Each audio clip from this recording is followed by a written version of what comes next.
Hi viewers, welcome to our channel. ప్రస్తుతం మనతో పాటు సీనియర్ జర్నలిస్ట్ దామ బాలస్ సార్ వారితో మాట్లాడండి. నమస్కారం సార్. నమస్తే సార్, కూటమికి పవన్ కళ్యాణ్ గారే మైనస్ అయ్యారా అని చెప్పేసి కొన్ని క్వశ్చన్స్ రావడం చూస్తున్నాం సార్. అంటే దీనికి గల కారణాలు కూడా ఉన్నాయి. చూసాం గాజు గ్లాసు ఇష్యూ ఏమవుతుందో. సో అంతకుముందు చంద్రబాబు నాయుడు గారు పగిలిన గాజుతో జగన్మోహన్ రెడ్డి గారిని పొడవండి అని అన్నారు. కానీ ఇప్పుడు అదే గాజు గ్లాసు చంద్రబాబు గారిని పొడుస్తుందని అంటున్నారు. అంటే ఏం జరిగిందంటారు సార్? దీనిపైన మీ ఒపీనియన్ ఏంటి?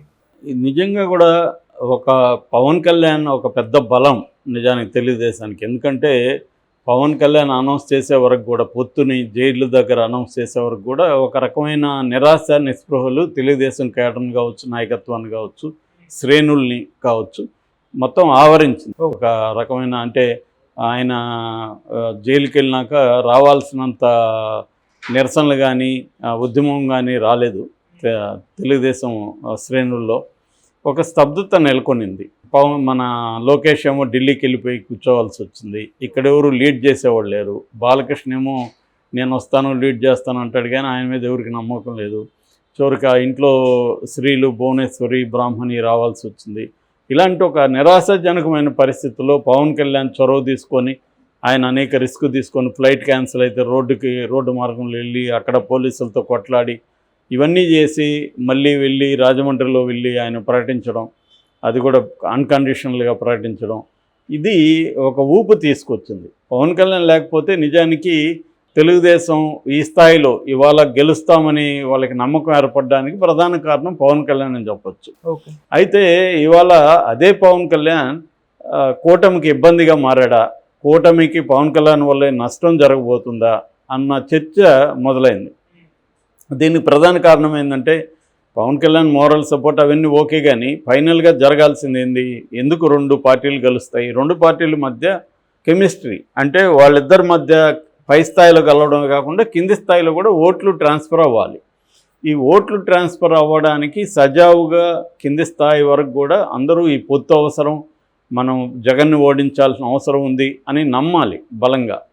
సో అది జరిగిందా అనేది చూసుకున్నప్పుడు కొంతమేరకు జరిగింది, కొంతమేరకు జరగలేదు.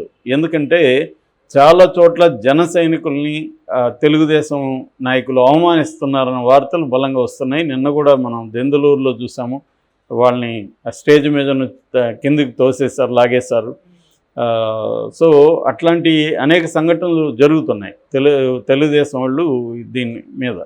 అట్లాగే జన సైనికులు తెలుగుదేశం వాళ్ళ మీద కూడా తిరుగుబాటు చేస్తున్నారు. ఫర్ ఎగ్జాంపుల్ పిఠాపురంలోనే వర్మని తరిమేసి కారెక్కిచ్చి పంపించిన విజువల్స్ అంతా చూసాము, వీడియోస్ అంతా బయటకు వచ్చాయి. అట్లాగే ఆడియోలు కూడా అక్కడ రిలీజ్ అయినాయి.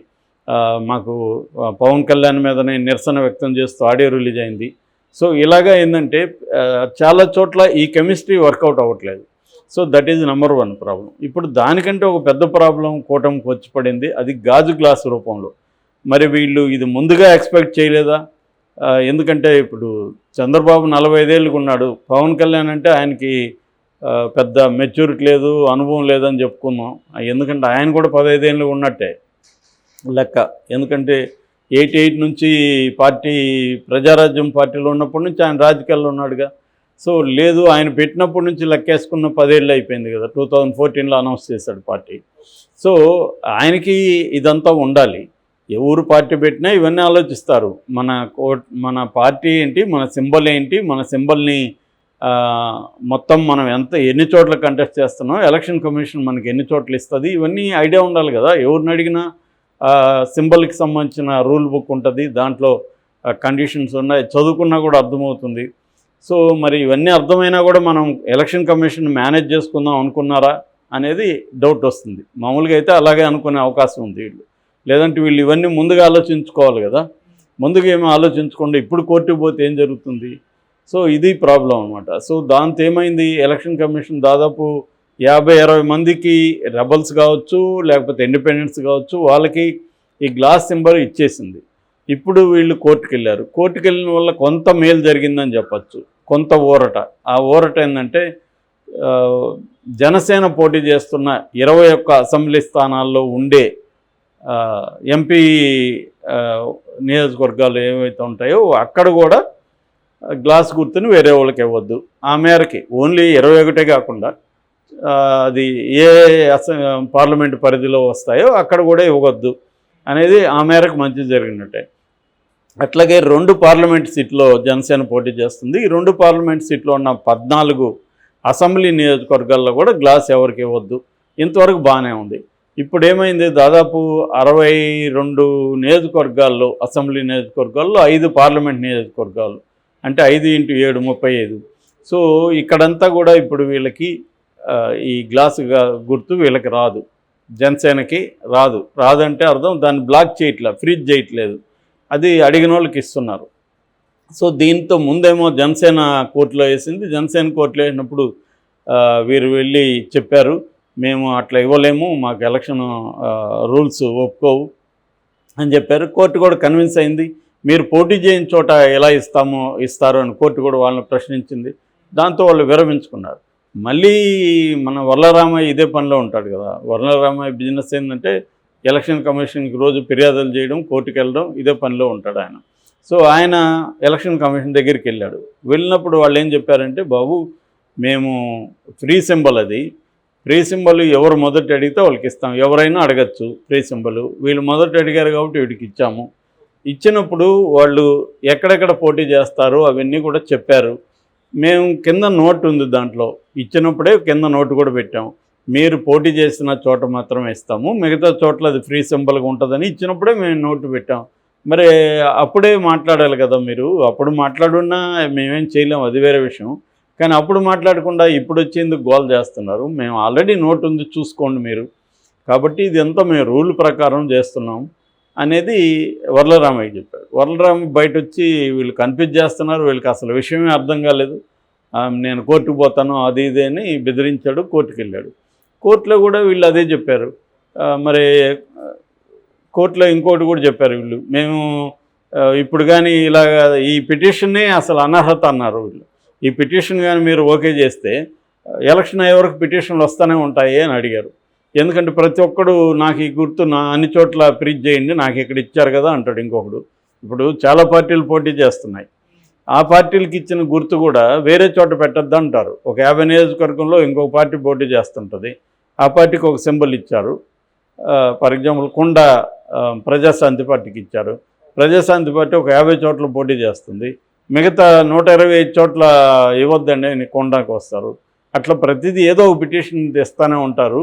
కాబట్టి అసలు పిటిషన్ని మీరు తీసుకోకండి అనేది వాదించింది. కోర్టు కూడా కన్విన్స్ అయింది, ఎందుకంటే వాళ్ళ రూల్ ప్రకారం వాళ్ళు ఇస్తున్నారు, మీకు ఇబ్బంది లేదు కదా, జనసేనకి ఏమి ఇబ్బంది అని అడిగింది కోర్టు. జనసేనకి ఇబ్బంది లేదు, నిజానికి ఇబ్బంది ఎవరికి, చంద్రబాబుకి ఇబ్బంది. ఎందుకంటే ఆయన కదా ముఖ్యమంత్రులు అవ్వాలనుకుంటున్నాడు, ఆయన నిలబెట్టినప్పుడు జనసేన ఓట్లు ఆయనకి కదా పడాలి. అంటే బీజేపీకి చంద్రబాబుకి ఎందుకు అని చెప్తున్నంటే, ఆయన ముఖ్యమంత్రి, బీజేపీకి ఇక్కడ 4 సీట్లు వస్తే ఏంటి, రాకపోతే పెద్ద ఫరక్ పడేది ఏం లేదు. ఫరక్ పడేది ఎవరికి, చంద్రబాబుకి. సో ఇప్పుడు ఆ గాజు గ్లాసు పగిలితే దాంతో పడవండి జగన్ అని ఆయన సైకిల్ చేసిన వీడియోలు చూసాం మనం. సో గాజు గ్లాస్తో పడవండి అంటే మేబీ ఆయన ఉద్దేశం గాజు గ్లాసు గుర్తుకి ఓటేయండి అని కూడా అనుకోవచ్చు. సో ఏదేమైనా ఇప్పుడు ఆయనకే గుచ్చుకుంది గాజు గ్లాసు, పగిలే కొద్దీ పదునెక్కుతుంది అన్నాడు, కానీ పగిలే కొద్దీ గుచ్చుకుంటుంది. పగలడం అంటే వేరే వాళ్ళకి వెళ్ళడం అనే అర్థంలో తీసుకుంటే, మన ఆయన సినిమా ఉస్తాద్ భగత్ సింగ్లో పెట్టాడు కదా డైలాగు, పగిలే కొద్దీ గాజు గ్లాస్ పదునెక్కుతుందని. అది సినిమాలో వరకు ఓకే, కానీ రియల్ లైఫ్లో అలా ఉండవు. సో రియల్ లైఫ్లో పగిలే కొద్దీ అది వాళ్ళకి గుచ్చుకొని బ్లడ్ కారుతుంది. సో ఇప్పుడు ఏంటంటే చాలా చోట్ల టైట్ బ్యాటిల్ ఉండే అవకాశం ఉంది, కీన్ కాంటెస్ట్ అంటారు. సో ఫర్ ఎగ్జాంపుల్ ఇప్పుడు మంగళగిరి ఉంది, మంగళగిరిలో సుబ్రహ్మణ్యం అతనికి ఇండిపెండెంట్ అభ్యర్థికి ఇచ్చారు. అక్కడ లోకేష్ చాలా టైట్గానే ఉంది. లోకేష్కి కొన్ని సర్వేలు లోకేష్ ఓడిపోతారని చెప్తున్నారు, జ్యోతిష్యులు ఓడిపోతారని చెప్తున్నారు. అట్లాంటి కాంటెస్ట్లో రేపొద్దున 1000-2000 మెజార్టీతో లోకేష్ గెలిచే పరిస్థితి ఉన్నా ఈ గ్లాస్గా గుర్తుకి జనసేన వాళ్ళు వేశారనుకో, ముసలి ముతక వాళ్ళు మనకు జనసేన గుర్తుంది, మన గ్లాస్ గుర్తుందని. ఎందుకంటే గ్లాసుని విపరీతంగా ప్రచారం చేశారు పవన్ కళ్యాణ్, సినిమాలు, ట్రైలర్లు ఎక్కడ చూసినా గ్లాస్ గుర్తుని ప్రచారం చేశారు. అంత బాగా ప్రచారం చేసినప్పుడు వాళ్ళు గుర్తుపెట్టుకొని దానికి పడిందంటే అది చంద్రబాబు గుండెల మీద పడినట్టే ఆ ఓటంతా. సో ఇప్పుడు మరి సుప్రీంకోర్టుకి వెళ్తారా, వెళ్ళడానికి కూడా 10 రోజులే టైం ఉంది, వెళ్ళినా కూడా పని అయ్యే పరిస్థితి కనబడలే. ఇదంతా ఎందుకు ముందు వీళ్ళు ఊహించుకోలేకపోయారు, దానికి ఎందుకు ప్లాన్ చేసుకోలేకపోయారు అనేది ఇప్పుడు పెద్ద ప్రశ్న.